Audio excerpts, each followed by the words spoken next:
Halo Sobat Samakanang, gimana kabarnya? Semoga kalian baik-baik saja ya. Seperti biasa, pada video kali ini kita akan membahas preview cerita Donghua BTTH episode ke-189, yang dimana pada episode sebelumnya, Tianzun pertama membanggakan Bone Emperor Blade, pedang kutukan, yang memakan puluhan ribu jiwa.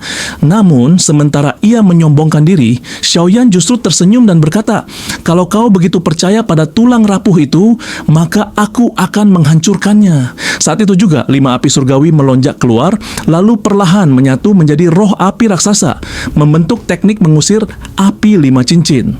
Sebagai balasan, Tianzun berteriak, tebasan kehancuran jiwa, dan seketika langit pun terbelah. Kedua serangan bertabrakan, dan setelah ledakan besar itu mereda, cincin api melemah, tetapi bilah tulang terpental.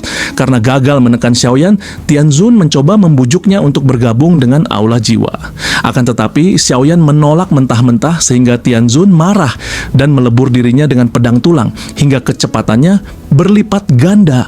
Pedang itu menyerang Xiaoyan tetapi tidak mempan saat mengenai armor naga Phoenix. Karena serangan fisik tidak mempan, Tianzun menekan lebih ganas. Pada saat itulah Xiaoyan mengubah segel tangan dan melepaskan kemarahan ilahi musim semi kuning. Gelombang spiritual menyapu medan perang, puluhan ahli Aula Jiwa langsung meledak. Sedangkan Tianzun terpental sambil memuntahkan darah. Tanpa memberi waktu bernapas, Xiaoyan menerjang dengan jari musim semi kuning, palem musim semi kuning. Tubuh Tianzun dihancurkan hingga hanya tersisa jiwa. Namun ketika Xiaoyan hendak memberikan pukulan terakhir, ruang tiba-tiba bergoyang. Dari balik retakan hitam, muncullah wakil kepala Aula Jiwa menuntut Xiaoyan menyerahkan Tushe Ancient God. Xiaoyan mengabaikannya. Sementara itu, Ziyan turun dari langit, aura Daosheng bintang 4 membuat rantai hitam lawan hancur berkeping-keping. Tianzun yang hanya tersisa jiwa mencoba melarikan diri, tetapi Xiaoyan menjeratnya dan menyegelnya dalam botol api. Wakil kepala Aula Jiwa panik mencoba memanggil bala bantuan, namun ruang sudah diputus oleh Ziyan sehingga ia gagal total. Akhirnya, karena tidak ada pilihan, wakil kepala Aula kabur melalui celah spasial. Xiaoyan berdiri di udara, menatap jauh ke depan dan berkata dengan dingin, "Aula surga, bumi, manusia, aku akan merobohkan semuanya." Dan itu merupakan inti cerita pada cerita sebelumnya. Kalau begitu, sekarang langsung saja kita masuk ke bagian cerita terbaru. Cerita ini berlanjut dengan diperlihatkan setelah kelompok Xiaoyan pergi, ruang di gunung terdekat berfluktuasi dan wakil kepala Aula Jiwa muncul di reruntuhan. Ia menjadi suram, dipenuhi amarah dan penyesalan. Rupa-rupanya hilangnya esensi jiwa yang dikumpulkan selama 100 tahun akan membuatnya dihukum berat oleh klan. Wakil kepala Aula Jiwa merasa frustrasi. Ia menyadari bahwa dengan adanya ahli suku naga Void kuno, Ziyan, yang menjaga Xiaoyan, ia tidak bisa membunuh pemuda itu sendirian. Jadi ia hanya bisa berharap klan Hun akan mendapatkan Purifying Demonic Lotus untuk menutupi kerugian Aula manusia. Tak lama setelah itu, wakil kepala Aula Jiwa menghilang. Namun suaranya yang ganas tetap bertahan. "Xiaoyan, tunggu saja, klan Hun saya pasti akan membalas dendam. Kami akan menghancurkan aliansi Sky Mansion Anda."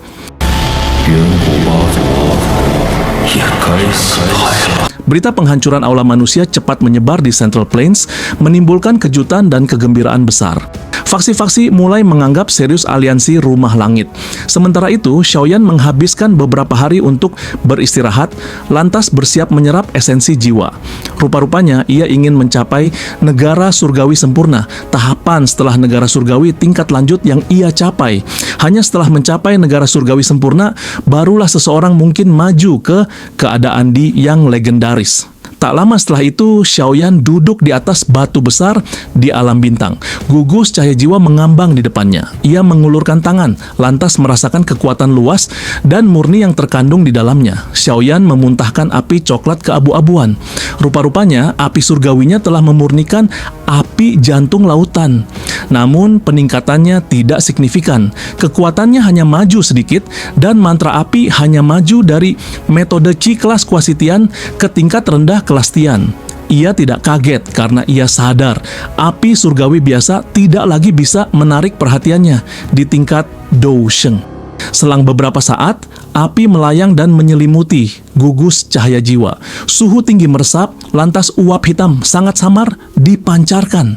Uap hitam itu adalah pikiran lemah yang ditanamkan oleh ahli Hall of Souls. Xiaoyan melambaikan lengan bajunya. Maka dari itu, api melonjak lantas menghaluskan semua uap hitam yang tersembunyi, membuat gugus cahaya jiwa menjadi lebih jernih. Setelah setengah jam, Xiaoyan menyebarkan api. Ia melihat gugus jiwa seperti kristal itu lantas membentuk segel. Kekuatan spiritualnya melonjak, berubah menjadi sosok ilusi yang duduk di depan gugus cahaya, lantas melebarkan mulutnya. Kekuatan isap melonjak. Gugus cahaya jiwa bergetar. Sontak esensi jiwa yang luar biasa murni melayang keluar, mengalir ke mulut, hidung, dan pori-pori sosok spiritualnya. Permukaan jiwa spiritual Xiaoyan mulai membentuk lapisan, seperti kristal misterius saat ia terus menyerap esensi jiwa. Lapisan demi lapisan kristal misterius muncul di permukaan jiwanya, sehingga jiwanya tampak seperti manusia sungguhan. Kekuatan esensi jiwa yang luas dan perkasa terbentuk di sekitar Xiaoyan. Riak itu menyebabkan area dalam jarak 10.000 kaki dari gunung menjadi sunyi. Semua makhluk hidup di sana merasakan tekanan jiwa, sehingga bahkan binatang ajaib yang paling ganas pun berbaring ketakutan. Banyak ahli pavilion bintang jatuh bergegas, namun tiba-tiba merasakan pusing ketika berjarak 10.000 kaki dari gunung. Mereka mundur dengan terkejut, menyadari betapa menakutkannya kekuatan spiritual Xiaoyan. Kelompok Yaolao juga muncul. Mereka menatap gunung itu dengan muram. Tetua pertama menarapil terkesan, lantas ia memuji Xiaoyan, mengakui bahwa pencapaiannya cukup untuk mempermalukan generasi muda klan Yao. Di sisi lain, Yao Lao tersenyum, dipenuhi kegembiraan. Ia berjanji, begitu Yao Lao punya waktu di masa depan, akan membawa Xiaoyan ke klan Yao untuk memastikan bahwa nama orang tuanya terukir di tablet klan. Tak lama setelah itu, Feng Junze mengingatkan bahwa api teratai iblis pemurnian akan segera muncul. Maka dari itu, ia menyampaikan berita bahwa Hall of Souls diam-diam mulai bergerak. Yao Lao tersenyum kecil, lantas berkata, "Tenang, dia akan bangun tepat waktu." Ia mengeluarkan perintah bahwa tidak ada yang diizinkan memasuki area dalam jarak 10.000 kaki dari tempat Xiaoyan berlatih.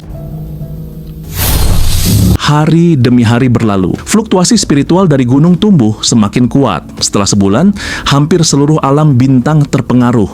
Maka dari itu, para murid terpaksa berlari di tanah di bawah tekanan spiritual. Kelompok Yaolao menganggap tekanan ini sebagai bentuk pelatihan. Beberapa murid berbakat bahkan memandang ini sebagai pengalaman pelatihan langka, lantas mencoba berjalan perlahan ke arah gunung. Selain itu, di bawah kendali Xiaoyan, beberapa esensi jiwa mulai tersebar di seluruh alam bintang. Para murid yang beruntung menyerapnya akan mengalami peningkatan spiritual yang signifikan. Semangat pelatihan pun menyebar, bahkan beberapa sesepuh bergabung. Suasana aneh ini berlanjut selama sekitar 50 hari. Baru setelah itu tekanan spiritual perlahan berkurang, lantas atmosfer ini menghilang. Kelompok Yaolao menjadi serius, mereka sadar pelatihan Xiaoyan hampir berakhir. 2 hari berlalu. Xiaoyan duduk di puncak gunung. Sosok kristal jiwa di depannya kini hanya memiliki gugus jiwa seukuran setengah kepala. Sosok kristal itu tiba-tiba membuka mulutnya. Kekuatan isap melonjak, lantas gugus jiwa setengah kepala itu bergegas masuk ke mulut kristal Xiaoyan. Tubuh kristal Xiaoyan tiba-tiba bergetar. Cahaya menyilaukan muncul dari tubuhnya saat fluktuasi, tak terlihat menyapu ke segala arah seperti badai. Sontak awan gelap menutupi langit, lantas riak tak terlihat yang luar biasa menyapu dari gunung. Kelompok Yaolao mengungkapkan ekspresi serius. Yaolao terkejut melihat betapa kuatnya kekuatan spiritual negara surgawi sempurna.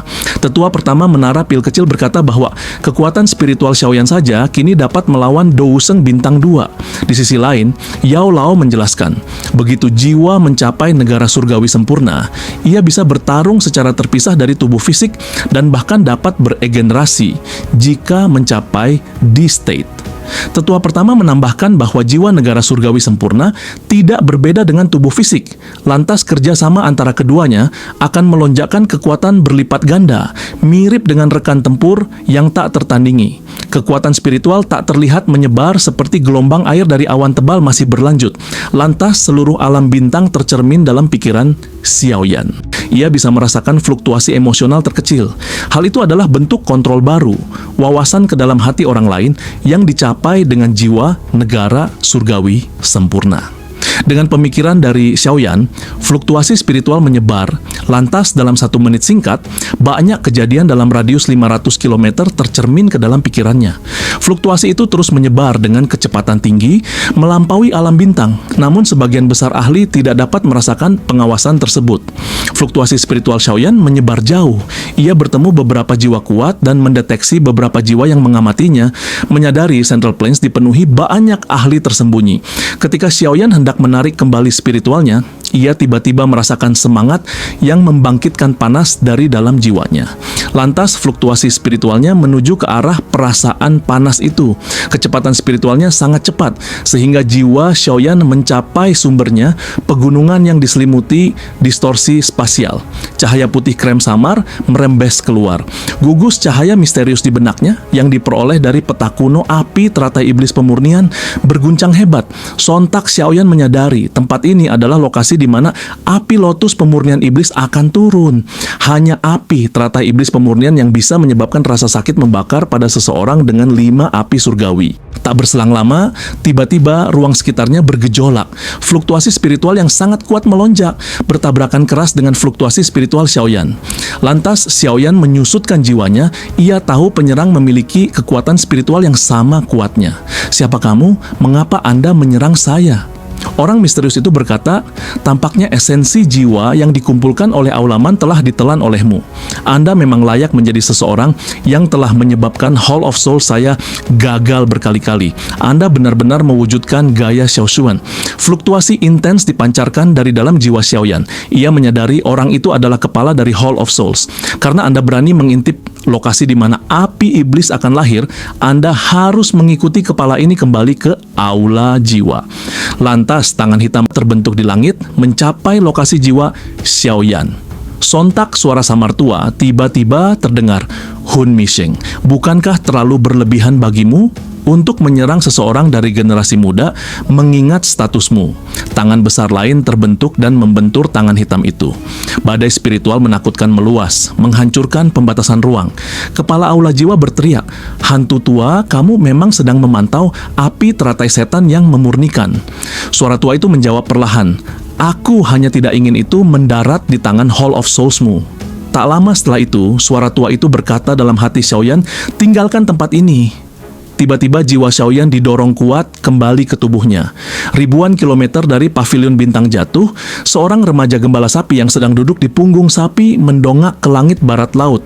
Kelahiran api iblis tanpa sadar akan menyebabkan pertarungan yang mengguncang bumi. Pemuda itu mendesah. Ia mengayunkan cambuknya, lantas sapi itu perlahan menuju kejauhan. Di puncak gunung, Xiaoyan membuka matanya dengan keringat dingin, dipenuhi ekspresi muram. Ia tidak menyangka jiwanya yang berkeliaran menuntunnya bertemu dengan Hun Misheng. Jika ahli misterius itu tidak membantu, ia akan kesulitan melarikan diri. Xiaoyan sadar ia tidak kalah dalam bentrokan spiritual, namun ada celah besar antara kekuatannya dan kekuatan asli Hun Misheng. Bersamaan dengan itu, Xiaoyan mengerutkan kening dan merenung, namun gagal menemukan jawaban siapa orang yang telah menolongnya itu. Lantas ia mengangkat kepalanya dan melihat ke barat laut. Tur spiritual ini membuat ia menemukan lokasi munculnya api iblis. Xiaoyan menyimpulkan, dari penampakan-penampakan yang rusak dari ruang itu, jelas terlihat bahwa api lotus pemurnian iblis berencana untuk membebaskan diri. Mungkin itu akan turun ke dunia ini dalam beberapa hari ke depan. Oleh karena itu, ia harus mendapatkan api lotus pemurnian iblis dengan segala cara, dengan kekuatannya yang melonjak setelah ia menelan api teratai setan yang memurnikan. Ia tidak perlu takut pada kepala Hall of Souls, meskipun ia sadar di belakangnya ada klan Hun yang jauh lebih menakutkan. Ia menyentuh dahinya, lantas melihat gugus cahaya misterius itu. Kembali tenang. Ia menduga itu adalah sesuatu yang ditinggalkan oleh Saint Lotus suci pemurnian. Xiaoyan berdiri, lantas kekuatan spiritualnya diaglomerasi menjadi sosok manusia yang sangat hidup, avatar spiritual. Seketika kelompok Yao Lao tiba melihat hal itu, mereka lantas memuji avatar spiritual yang tampak persis seperti tubuh asli Xiaoyan, sembari mengatakan bahwa kekuatan keduanya akan sempurna. Xiaoyan menyeringai sembari ia mengungkapkan bahwa ia sudah mengetahui lokasi munculnya api iblis ketika jiwanya berkeliaran. Ia juga menceritakan kejadian yang dialaminya, mulai dari ia sempat kontak dengan kepala aula jiwa hingga orang misterius yang menyelamatkannya. Mendengar hal itu, Yao Lao sedikit mengernyit, namun yakin ahli misterius itu adalah teman. Ia melanjutkan, kamu tidak perlu terlalu memperhatikan masalah kepala Hall of Souls. Munculnya api lotus pemurnian iblis akan menjadi peristiwa besar. Yang perlu kita lakukan hanyalah menunggu kesempatan. Yao Lao mengepal tangannya, lantas muncul botol giok berisi pil musim semi kuning 9 yin. Ia menjelaskan, selama 2 bulan pelatihan Anda, saya dan penatua pertama bergandengan tangan untuk menyempurnakannya. Xiaoyan menerima botol itu. Maka dari itu, mau bagaimanapun, ia harus mendapatkan api lotus pemurnian iblis. 2 bulan tiba, lantas 2 bulan, 1 di atas, 1 di bawah, tiba-tiba muncul di langit. Pada saat yang sama, 9 bintang terang di langit sejajar. Purifying Demonic Lotus Flame akhirnya turun ke dunia pada saat ini. Saat 9 bintang sejajar, seluruh dunia memancarkan fluktuasi energi kuat. Kabut aneh menyebar dari kehampaan. Kelompok Yao Lao segera muncul. Xiaoyan hendak menjawab pertanyaan Yao Lao tentang waktu keberangkatan, namun ekspresinya tiba-tiba berubah. Cahaya yang kuat dipancarkan dari langit yang jauh pada saat itu. Cahaya ini mengandung suhu yang sangat menakutkan, menyebar seperti gelombang dan mencapai area yang sangat luas. Bahkan panasnya terasa sampai di pavilion bintang jatuh. Yao Lao menghirup udara sejuk, lantas berkata, ini adalah api lotus pemurnian iblis telah muncul di dunia ini. Tiba-tiba, gugus cahaya misterius di kepala Xiaoyan sekali lagi beriak intens. Kami akan pergi sekarang, kata Xiaoyan. Sepertinya berbagai ahli juga mulai bergegas karena api iblis muncul jauh lebih cepat dari perkiraan. Yao Lao terkejut, namun segera mengeluarkan peluit panjang. Banyak sosok, termasuk tetua pertama menara pil kecil dan para ahli lain, bergegas terbang. Yao Lao tersenyum, lantas memberitahu Xiaoyan, perjalanan ini sangat penting. Aku sudah mengundang mereka lebih dari 2 hari yang lalu. Xiaoyan memperingatkan akan bahaya besar pada perjalanan kali ini. Jika kerugian mereka terlalu besar, itu akan sangat melukai inti aliansi. Lantas ia memimpin bergegas menuju lokasi api iblis.